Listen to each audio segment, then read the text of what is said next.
হরে কৃষ্ণ।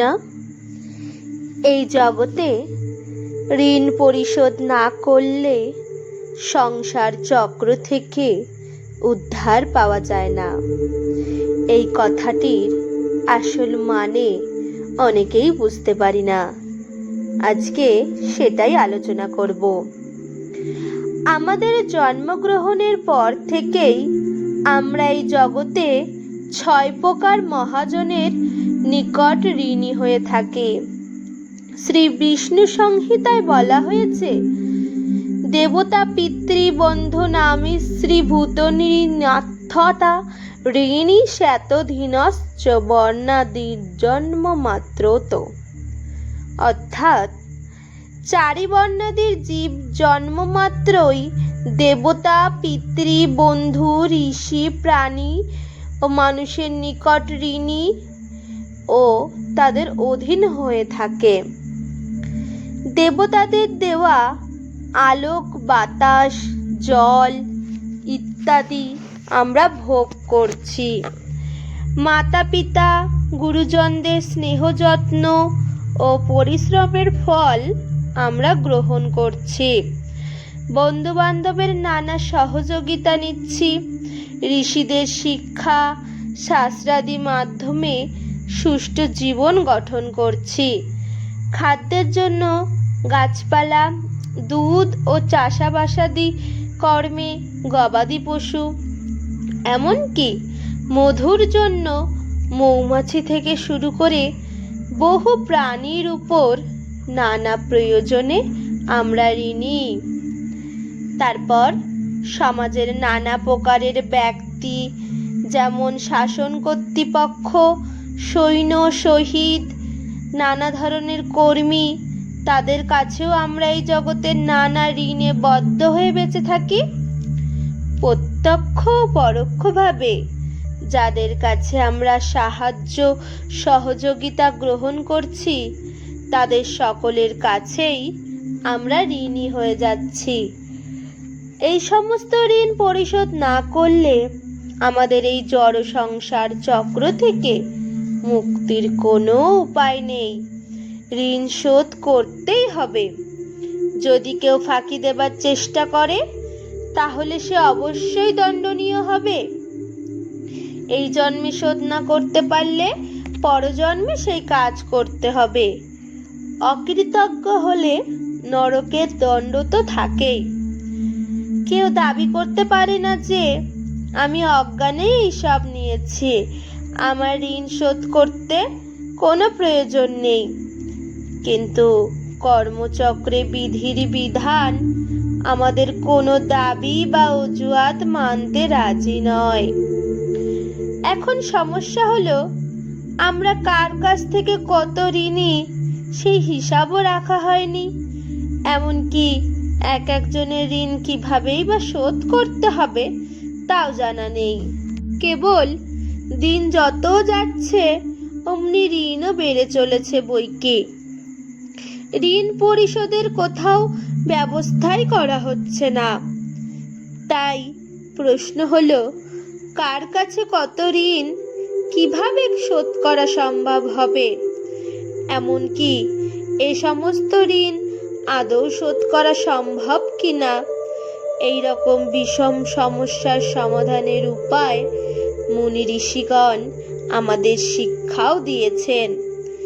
কার কাছে কিভাবে ঋণী আমরা না জানলেও বুঝতে হবে যে সর্বব্যাপ্ত এবং সর্বজীবের হৃদয়ে বিরাজমান পরমাত্মা সকলের পরম সাক্ষী হচ্ছেন পরমেশ্বর ভগবান শ্রীকৃষ্ণ। অতএব তার কাছে জীব আত্মসমর্পণ করলে সমস্ত ঋণ শোধের সমাধানটা সহজেই হয়ে যায়। আর এটি হচ্ছে একমাত্র সহজ পন্থা। শ্রীকৃষ্ণ হচ্ছেন আমাদের জীবনী শক্তির মূল উৎস। তিনি সমস্ত কিছুর পরম কারণ। তার সন্তোষ হেতু যত্ন করলে ব্রহ্মাণ্ডের সকলেরই সন্তোষ বিধান করা সম্ভব হয়। কারণ সবকিছুই তার কাছ থেকেই আসা। কি করে সম্ভব যে একজনের সেবা করলেই সবার সেবা হয়ে যায়? উদাহরণটি শ্রীমদ্ ভাগবতে দেওয়া হয়েছে এভাবেই যে আমাদের শরীরের অসংখ্য অঙ্গ প্রত্যঙ্গ রয়েছে। আমার যাবতীয় কর্মে সমস্ত অঙ্গ প্রত্যঙ্গই সাহায্য সহযোগিতা করছে। খাদ্যবস্তু পেলে তা একমাত্র উদরকেই দিতে হয়।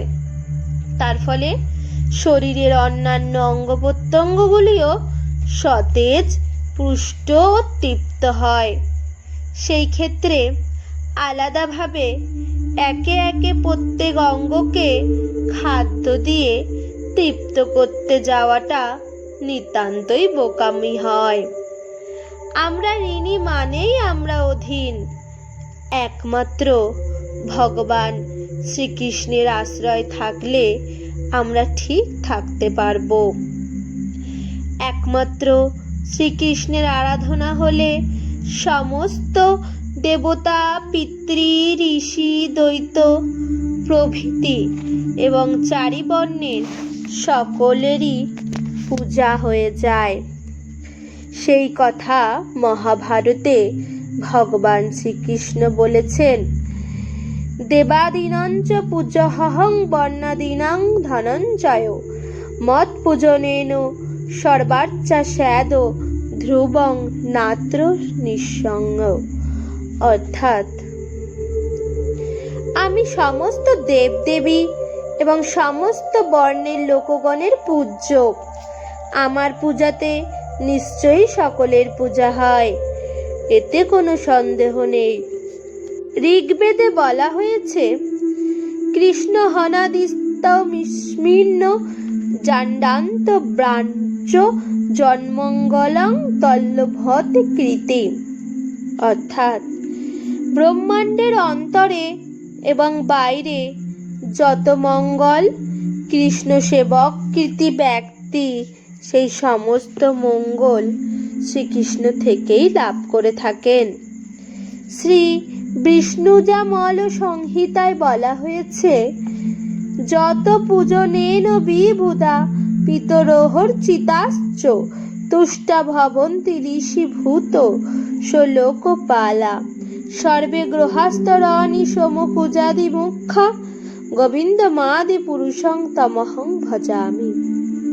অর্থাৎ যার পূজাতে সমস্ত দেবতা, পিতৃ, ঋষি, ভূত, লোকপাল, গ্রহ সকলেরই পূজিত এবং সন্তুষ্ট হন, সেই আদিপুরুষ গোবিন্দকে আমি ভজনা করি। শ্রীমদ্ ভাগবতে বলা হয়েছে, দেবশ্রী ভূতাপ্ত নির্ণাং পিতৃণাং নায়ং কিঙ্কর নরিণী চ রাজন সর্বাত্মনা য শরণং শরণ্যং গত মুকুন্দং পরিরিত্য কর্তম। অর্থাৎ হে রাজন, যে ব্যক্তি অন্য কর্ম বাদ দিয়ে একমাত্র শরণ্য মুকুন্দ শ্রীহরির সর্বতোভাবে শরণাগত হন, তিনি দেবতা, ঋষি, ভূত, আপ্ত, মানুষ ও পিতৃগণের কারো নিকট ঋণী ও কিঙ্কর থাকেন না। রাধে রাধে।